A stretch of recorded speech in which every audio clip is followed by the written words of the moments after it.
Hi hello ಎಲ್ಲರಿಗೂ ನಮಸ್ಕಾರ. ಹೇಗಿದ್ದೀರಾ ಎಲ್ಲ? ಐ ಹೋಪ್ ಎಲ್ಲರೂ ಚೆನ್ನಾಗಿದ್ದೀರಾ ಅಂತ ಭಾವಿಸ್ತೀನಿ. ನಾನು ನಿಮ್ಮ ಗೀತಾ ರವಿ. ಇನ್ನೂ ಯಾರೆಲ್ಲ ಚಾನಲ್ನ ಸಬ್ಸ್ಕ್ರೈಬ್ ಮಾಡದೆ ನೋಡ್ತಾ ಇದ್ದೀರಾ, ದಯವಿಟ್ಟು ಚಾನಲ್ ಸಬ್ಸ್ಕ್ರೈಬ್ ಮಾಡ್ಕೊಂಡು ನೋಡಿ ಅಂತ ಹೇಳ್ತಾ ಇವತ್ತಿನ ವಿಡಿಯೋನ ಸ್ಟಾರ್ಟ್ ಮಾಡೋಣ ಸ್ನೇಹಿತರೆ. ಇನ್ನು 15ನೇ ತಾರೀಕು ಸಂಕ್ರಾಂತಿ ಹಬ್ಬ ಇತ್ತಲ್ವ, ಹಾಗಾಗಿ ನಾನೇನು ಮಾಡಿದ್ನಪ್ಪ ಅಂದರೆ 14ನೇ ತಾರೀಕೇ ಎಲ್ಲ ದೇವ್ರ ಸಾಮಾನೆಲ್ಲ ತೊಳೆದು ಮನೆಯೆಲ್ಲ ಕ್ಲೀನ್ ಮಾಡಿ ಬೆಡ್ ಸ್ಪ್ರೆಡ್ಡು ಅದನ್ನೆಲ್ಲ ತೆಗೆದುಬಿಟ್ಟು ಎಲ್ಲ ವಾಶ್ ಮಾಡ್ಲಿಕ್ಕೆ ಹಾಕಿ ಎಲ್ಲ ಮಡಿ ಅಂದರೆ ಒಂದು ಸ್ವಲ್ಪ ಮಡಿ ಮಾಡಬೇಕಲ್ವ, ಹಾಗಾಗಿ ಎಲ್ಲ ತಯಾರಿ ಮಾಡಿಕೊಂಡೆ. ದೇವ್ರ ಮನೆ ಸಾಮಾನೆಲ್ಲ ತೊಳೆದ್ಬಿಟ್ಟು ನೀಟಾಗಿ ಜೋಡಿಸಿದ್ದಾಯಿತು. ಇನ್ನು ಹಬ್ಬಕ್ಕೆ ಕಬ್ಬು, ಆಮೇಲೆ ಗೆಣಸು, ಅವರೆಕಾಯಿ ಈ ಥರ ಎಲ್ಲನೂ ಚೆನ್ನಾಗೇ ಫ್ರೆಶ್ಶಾಗಿತ್ತು. ತರೋಣ ಅಂಥೇಳಿ ನಾನೇನು ಅವರೆಕಾಯಿ ಎಲ್ಲ ತಗೊಳಕ್ಕೆ ಹೋಗಲಿಲ್ಲ, ಏಕೆಂದರೆ ನಮ್ಮದು ಸ್ವಲ್ಪ ಪರ್ಸ್ನಲ್ ಕೆಲಸ ಇತ್ತು ಊರಲ್ಲಿ, ಹಾಗಾಗಿ ಊರಿಗೆ ಹೋಗಬೇಕಾಗಿತ್ತು. ಹಾಗಾಗಿ ನಾವು ಬರೀ ಕಬ್ಬು ಮಾತ್ರ ತಗೊಂಡೆ. ಕಬ್ಬನ್ನ ಸ್ವಲ್ಪ ನೋಡಿ ತೊಗೋತಾ ಇದ್ದೆ, ಯಾಕೆಂದರೆ ಒಳಗೆ ಕೆಂಪುಗೆ ಒಂಥರ ಆಗಿತ್ತಲ್ವ, ಹಾಗಾಗಿ ಚೆನ್ನಾಗಿರೋದನ್ನು ಆರಿಸ್ಕೊಂಡು ಬರೀ ಒಂದು 6 ಪೀಸಷ್ಟು ಕೊಡೋಕ್ಕೆ ಒಂದು 5 ಜನಕ್ಕೆ ಕೊಟ್ಟರೆ ಸಾಕು ಅಂಥೇಳಿ 6 ಕಪ್ ತೊಗೊಂಡೆ. ದೇವ್ರ ಮುಂದೆ ಒಂದು ಇಡೋಕ್ಕೆ ಅಂಥೇಳಿ ಈ ಥರ ಕಟ್ ಮಾಡೇ ಇಟ್ಟಿರ್ತಾರೆ. ಒಂದು ಕಟ್ ಮಾಡಿರೋ ಕಪ್ ಬಂದು 10 ರುಪೀಸ್ ಏನೋ ಇಸ್ಕೊಂಡ್ರು, ಅಲ್ಲಿಗೆ 60 ರುಪೀಸ್ ಕೊಟ್ಟೆ. ನೋಡ್ಬೋದು, ಶ್ರೀನಗರ ಬಸ್ ಸ್ಟಾಪಲ್ಲಿ ಇಂಥದ್ದು ಸಿಗಲ್ಲ ಅನ್ನಲ್ಲ, ಪ್ರತಿಯೊಂದು ಸಿಗತ್ತೆ ಸ್ನೇಹಿತರೆ. ಇನ್ನು ಇಳಾಚಿ ಹಣ್ಣನ್ನು ಮಾರ್ತಾಯಿದ್ರು. ನಾನೊಂದು ಅದೊಂದು ಲೋಟ 30 ರೂಪಾಯಿ ಅಂತೆ, ಅದೊಂದು ತೊಗೊಂಡೆ. ಆಮೇಲೆ ಹೂವು ಒಂದು ಮಾರಷ್ಟು ಹೂವು ತೊಗೊಂಡೆ, ಯಾಕೆಂದರೆ ಮನೇಲಿ ಆಲ್ರೆಡಿ ಹೂವು ಇತ್ತು. ಯಾಕೆಂದರೆ ನಾನು ಮನೇಲಿ ಧನುರ್ಮಾಸ ಮಾಡ್ತಾಯಿದ್ದೀನಿ, 11 ದಿನ ಮಾಡೋಣ ಅಂಥೇಳಿ. ಇವತ್ತಿಗೆ ಲಾಸ್ಟ್ ಇತ್ತು, ಅಂದರೆ ಸಂಕ್ರಾಂತಿ ಹಬ್ಬಕ್ಕೆ ಲಾಸ್ಟ್ ಆಗೋ ಥರನೇ ನಾನು ಸ್ಟಾರ್ಟ್ ಮಾಡಿದ್ದೆ. ಹಾಗಾಗಿ ಧನುರ್ಮಾಸ ಕೊನೆ ದಿನಕ್ಕೆ ಸಂಕ್ರಾಂತಿ ಹಬ್ಬ ಅಲ್ವಾ, ಹೆಂಗೂ ದೇವಸ್ಥಾನಕ್ಕೆ ಹೋಗ್ತೀನಲ್ವ, ಅಲ್ಲೇ ಕುಂಕುಮ ಕೊಟ್ಬಿಡೋಣ ಅಂಥೇಳಿ ನಾನು ವೀಳ್ಯದೆಲೆ ಆಗಿರ್ಬೋದು, ಪ್ರತಿಯೊಂದು ಬಾಳೆಹಣ್ಣು ಎಲ್ಲನೂ ನಾನು ತಗೊಂಡು ಮನೆಗೆ ಬಂದೆ. ನೋಡ್ಬೋದು, ಮನೆಯಲ್ಲಿ ನಾನು ಎಲ್ಲ ಜೋಡಿಸ್ಕೊಂಬಿಡೋಣ, ಮತ್ತು ಮಾರ್ನಿಂಗ್ ಬೆಳಗ್ಗೆನೇ ಹೋಗ್ಬೇಕಲ್ವ, ಹಾಗಾಗಿ ಬೆಳಗ್ಗೆ ಆಗಲ್ಲ ಅಂಥೇಳಿ ಪ್ರತಿಯೊಂದೂ ಎಲ್ಲನೂ ಫ್ರೆಶ್ಶಾಗಿ ತಂದಿದ್ದೆ. ಅಂದರೆ ಮನೇಲಿರೋದು ಉಪಯೋಗ ಮಾಡೋದು ಬೇಡ ಅಂಥೇಳಿ ಎಲ್ಲನೂ ಹೊಸದೇ ತಂದಿದ್ದೆ ಕುಂಕುಮ ಕೊಡೋಕ್ಕೋಸ್ಕರ. ಇನ್ನೂ ತಂದಿರೋ ಐಟಮ್ ಎಲ್ಲ ನೀಟಾಗಿ ಸೆಗ್ರಿಗೇಟ್ ಮಾಡಿಕೊಂಡು ಜೋಡಿಸ್ಕೊಳ್ತಾ ಇದ್ದೆ. ಇನ್ನು ನಾನು ಎಳ್ಳು ಬೆಲ್ಲ ಎಲ್ಲ ರೆಡಿನೇ ತಂದುಬಿಟ್ಟಿದ್ದೆ. ಎಲ್ಲ ಕಾಲು kg ಪ್ಯಾಕೆಟ್ ತಂದಿದ್ದೆ ಸ್ನೇಹಿತರೆ, ಏಕೆಂದರೆ ಕೊಡೋಕ್ಕೆ ಮಾತ್ರ ಅಲ್ವಾ. ಇನ್ನು ಮನೆಯಲ್ಲೇ ಮಾಡಿಬಿಡ್ತೀನಿ ಒಂದೊಂದು ಸರಿ. ಈ ವರ್ಷ ನನಗಾಗಲೇ ಇಲ್ಲ, ಅಂದರೆ ತೀರಾ ಪರ್ಸ್ನಲ್ ಕೆಲಸ ಇದ್ದಿದ್ದರಿಂದ ಊರಿಗೆ ಹೋಗಲೇಬೇಕಾಗಿತ್ತು. ಹಾಗಾಗಿ ನಾನೇನು ಮಾಡಿದೆ, ಇನ್ನೇನು ಮಾಡೋದು, ಒಂದೊಂದು ಕಾಲು kg ತಂದುಬಿಡೋಣ ಅಂಥೇಳಿ ಎಲ್ಲ ತೊಗೊಂಡು ಬಂದಿದ್ದು ಆಯಿತು. ಬೆಳಗ್ಗೆ ಬೇಗ ಪೂಜೆಗೆ ಹೋಗೋದ್ರಿಂದ ನಾನು ಹಿಂದಿನ ದಿನವೇ ಇದನ್ನೆಲ್ಲ ಪಾಕೆಟಿಗೆ ಹಾಕೊಂಡ್ಬಿಡೋಣ, ಮಾರ್ನಿಂಗ್ ಬೆಳಗ್ಗೆ ಬೇಗ ಹೋಗಬೇಕಿತ್ತು ಅಂಥೇಳಿ ಎಲ್ಲ ರೆಡಿ ಮಾಡಿಕೊಂಡೆ. ಇನ್ನು ಬೆಳಗ್ಗೆ ಮಾರ್ನಿಂಗು ನಾನು ಮನೆ ಕಸ ಹೊಡೆದು ನೆಲ ಒರೆಸಿ ಎಲ್ಲ ಕ್ಲೀನ್ ಮಾಡ್ಕೊಂಬಿಟ್ಟು ಬೆಳಗ್ಗೆ 4 ಗಂಟೆಗೆಲ್ಲ ಎದ್ದಿದ್ದೆ. ಪೂಜೆ ಮಾಡಿಬಿಡೋಣ ಅಂಥೇಳಿ ಎಲ್ಲ ತಯಾರಿ ಮಾಡಿಕೊಂಡೆ ಸ್ನೇಹಿತರೆ.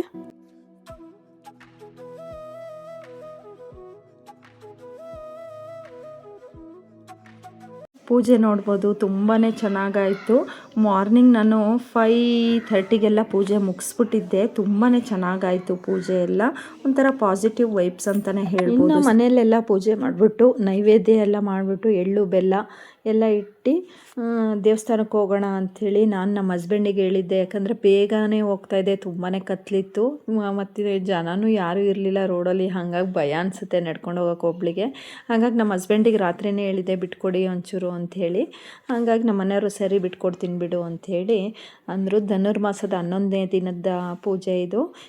ಎಲ್ರಿಗೂ ನಾನು ಸಂಕ್ರಾಂತಿ ಹಬ್ಬದ ಶುಭಾಶಯ ಹೇಳೇ ಇಲ್ಲ ಸ್ನೇಹಿತರೆ. ಎಲ್ರಿಗೂ ಎಳ್ಳು ಬೆಲ್ಲ ತಿಂದು ಒಳ್ಳೆ ಮಾತಾಡಿ ಎಲ್ಲರಿಗೂ ಸಂಕ್ರಾಂತಿ ಹಬ್ಬದ ಶುಭಾಶಯನ ಹೇಳ್ತಾ ನಾಗರಕಟ್ಟೆಗೆ ಬಂದೆ. ಇದು ಬಂದು ಬಂಡಿಕಾಳಮ್ಮ ದೇವಸ್ಥಾನದ ಆಪೋಸಿಟ್ಟೇ ಪ್ರಳಯ ಕಾಲದ ವೀರಭದ್ರ ಸ್ವಾಮಿ ಇದೆಯಲ್ಲ, ಅದರ ಎದುರಿಗೆ ಇದೆ. ನಾನು ಡೈಲಿ ದೇವಸ್ಥಾನಕ್ಕೆ ಧನುರ್ಮಾಸದಲ್ಲಿ ಮಿಸ್ಸೇ ಮಾಡಲ್ಲ, ಒಂದು 5 ಡೇಸ್ ಮಾಡೇ ಮಾಡ್ತೀನಿ. ಹಾಗಾಗಿ ನಾನು ಪೂಜೆ ಮಾಡೋಣ ಅಂಥೇಳಿ ಬಂದೆ. ಯಾರೂ ಇರಲಿಲ್ಲ, ನಾನು ಒಬ್ಬಳೇ ಇದ್ದಿದ್ದು. ನಾನು ಒಂದು ಸ್ವಲ್ಪ ನೀರು ಹಾಲು ಎಲ್ಲ ತೊಗೊಂಡು ಬಂದಿದ್ದೆ ಮನೆಯಿಂದನೇ. ರಾತ್ರಿನೇ ಎಲ್ಲ ಜೋಡಿಸ್ಕೊಂಡಿದ್ದೆ. ಹಾಲು ಮಾತ್ರ ಬೆಳಗ್ಗೆ ಬರುವಾಗ ಅಂಗಡಿ ಓಪನ್ ಇತ್ತು ನಮ್ಮ ಮನೆ ಕೆಳಗಡೆ. ಆ ಅಂಗಡಿನಲ್ಲಿ ಅರ್ಧ ಲೀಟ್ರ್ ಹಾಲು ತಂದು ಎಲ್ಲನೂ ನಾನು ಪೂಜೆ ಮಾಡಿಕೊಂಡೆ. ಪೂಜೆ ತುಂಬಾ ಚೆನ್ನಾಗಾಯಿತು ಸ್ನೇಹಿತರೆ. ಒಂಥರ ಪಾಸಿಟಿವ್ ವೈಬ್ಸು ಅಂತಲೂ ಹೇಳ್ಬೋದು, ಮತ್ತು ಒಂಥರ ನೆಮ್ಮದಿ ಅಂತ ಅನಿಸುತ್ತೆ. ಮತ್ತು ಬೆಳಗ್ಗೆ ಬೇಗ ಎದ್ದು ಈ ಥರ ಎಲ್ಲ ಪೂಜೆ ಮಾಡೋದ್ರಿಂದ ಒಂಥರ ಇದನ್ನು ಅನುಭವನ ಅದು ಅನುಭವಿಸೋರಿಗೆ ಚೆನ್ನಾಗಿ ಅನಿಸುತ್ತೆ. ಎಷ್ಟು ಚೆನ್ನಾಗಿ ಅನಿಸುತ್ತೆ ಅಂದರೆ ಇಡೀ ದಿನ ತುಂಬ ಚೆನ್ನಾಗಿರುತ್ತೆ. ಡೇ ತುಂಬ ಚೆನ್ನಾಗೋಯ್ತು. ಹಬ್ಬದ ದಿನ ತುಂಬಾ ಚೆನ್ನಾಗಿತ್ತು. ಎಲ್ಲ ತುಂಬ ಚೆನ್ನಾಗಾಯಿತು. ಇನ್ನು ವಿಗ್ರಹಗಳಿಗೆ ಹಾಲು ಮತ್ತು ನೀರೆಲ್ಲ ಹಾಕಿದ್ಮೇಲೆ ಅರಿಶಿನ ಕುಂಕುಮ ಎಲ್ಲ ಇಟ್ಕೊಂಡೆ. ಅದೆಲ್ಲ ವಿಡಿಯೋ ಸ್ವಲ್ಪ ಮಿಸ್ ಆಗಿದೆ. ಇಟ್ಕೊಂಡು ಮತ್ತು ಹೂವು ಎಲ್ಲ ತಂದಿದ್ದೆ. ಮತ್ತು 5 ದೀಪಗಳು ಹಚ್ಚಬೇಕು ಅಂತ ಅಂದ್ಕೊಂಡಿದ್ದೆ. ಮತ್ತು 5 ದೀಪಗಳನ್ನು ರೆಡಿ ಮಾಡಿಕೊಂಡೆ. ಆ ವಿಡಿಯೋನೂ ಎಲ್ಲ ಮಿಸ್ ಆಗಿದೆ. 5 ದೀಪಗಳು, ಒಂದು ಗಣಪತಿಗೆ, ಒಂದು ನಾಗರಕಟ್ಟೆಗೆ, ಇನ್ನೊಂದು ಮರಗಳಿದಾವಲ್ಲ ಅಲ್ಲಿ ಇಟ್ಬಿಟ್ಟು ನಾನು ಪೂಜೆ ಮಾಡಿಕೊಂಡೆ. ಎಲ್ಲ ವಿಗ್ರಹಗಳಿಗೂ ನಾನು ಒಂದೊಂದು ಹೂವು ಇಟ್ಕೊಂಡು ಬಂದೆ ಸ್ನೇಹಿತರೆ. ಈ ಮರ ತುಂಬ ಹಳೇ ಮರ, ತುಂಬ ದೊಡ್ಡದಾಗಿದೆ. ಇನ್ನು ನೋಡಿ, ನಾನು 2 ಬಾಳೆಹಣ್ಣು ಸ್ವಲ್ಪ ಕಾಯೇ ಇತ್ತು. ಯಾಕೆ ಅಂದರೆ ನಮ್ಮ ಅಕ್ಕ ತಂದುಕೊಟ್ಟಿದ್ಲು ಊರಿಂದ. ಒಂದು 2 ಚಿಪ್ಪಷ್ಟು ತಂದುಕೊಟ್ಟಿದ್ಲು. ನಾನು ಎಲ್ಲದಕ್ಕೂ 2 ಇಟ್ಬಿಟ್ಟು ಅರಿಶಿನ ಕುಂಕುಮ ಎಲ್ಲ ಇಟ್ಕೋತಾ ಇದ್ದೀನಿ. ಅರಿಶಿನ ಕುಂಕುಮ ವಿಡಿಯೋ ಈಗ ಬಂದಿದೆ, ಅಲ್ಲಿ ಮಿಸ್ ಆಯಿತು ಅಂದ್ಕೊಂಡೆ. ಇನ್ನು ಧನುರ್ಮಾಸದ ಪೂಜೆನ ನಾನು ಯಾವುದೋ ಒಂದು ಪರ್ಟಿಕ್ಯುಲರ್ ರೀಸನಿಂದ ಮಾಡಿದ್ದೀನಿ. ಅದನ್ನು ನಾನು ಅಪ್ಕಮಿಂಗ್ ವಿಡಿಯೋದಲ್ಲಿ ಯಾವಾಗಾನ ಅದೇನಾದರೂ ನೆರವೇರಿದ್ರೆ ನಾನು ನಿಮ್ಮ ಹತ್ರ ಶೇರ್ ಮಾಡ್ಕೋತೀನಿ. ಅದೇನೋ ತೀರಾ ಪರ್ಸ್ನಲ್ ಕೆಲಸದಿಂದ ನಾನು ಈ ಸರಿ 11, ಯಾವಾಗಲೂ 5 ದಿನ ಮಾಡ್ತಾಯಿದ್ದೆ. ಈ ಸರಿ 11 ದಿನ ಮಾಡಿದ್ದೀನಿ. ಒಂಥರ ಚೆನ್ನಾಗಿತ್ತು. 11 ದಿನ ಬೆಳಗ್ಗೆ ಬೇಗ 5 ಗಂಟೆ 5:15ಗೆಲ್ಲ ಮನೇಲೆಲ್ಲ ಕೆಲಸ ಮಾಡಿಬಿಟ್ಟು ನಾನು ಪೂಜೆ ಎಲ್ಲ 6 ಗಂಟೆ ಒಳಗೆಲ್ಲ ಆಗೋಗಿತ್ತು. ಒಂಥರ ಚೆನ್ನಾಗಿತ್ತು. 11 ದಿನದ್ದು ಪಾಸಿಟಿವ್ ತುಂಬ ಚೆನ್ನಾಗಿತ್ತು. ಇನ್ನು ಪೂಜೆ ಎಲ್ಲ ಆದಮೇಲೆ ಬೆಳಕಾಗೇ ಹೋಯಿತು. ಇನ್ನು ಈ ಆಂಟಿನೂ ಡೈಲಿ ಬರ್ತಾರೆ. ನನಗೆ ಈ ಆಂಟಿ ತುಂಬಾ ಪರಿಚಯ. ಯಾಕೆಂದರೆ ಈ ಆಂಟಿ ನಾನು ಪಕ್ಕ ಮನೆಯಲ್ಲೇ ಇದ್ವಿ. ಈಗ ಅವ್ರು ಬೇರೆ ಕಡೆ ಹೋಗಿದ್ದಾರೆ. ಅವರು ಒಂದು 9 ಡೇಸ್ ಏನೋ ಮಾಡಿದ್ರು. ಡೈಲಿ ಸಿಗ್ತಾಯಿದ್ರು ನನಗೆ. ಹಾಗಾಗಿ ನಾನು ಲಾಸ್ಟ್ ಡೇ ಅಲ್ವಾ, ಅಲ್ಲೇ ಒಂದು 9 ಜನಕ್ಕೇನೋ ಕುಂಕುಮ ಕೊಟ್ಬಿಡೋಣ ಅಂತ ತಯಾರಿ ಮಾಡ್ಕೊಂಡು ಹೋಗಿದ್ದೆ.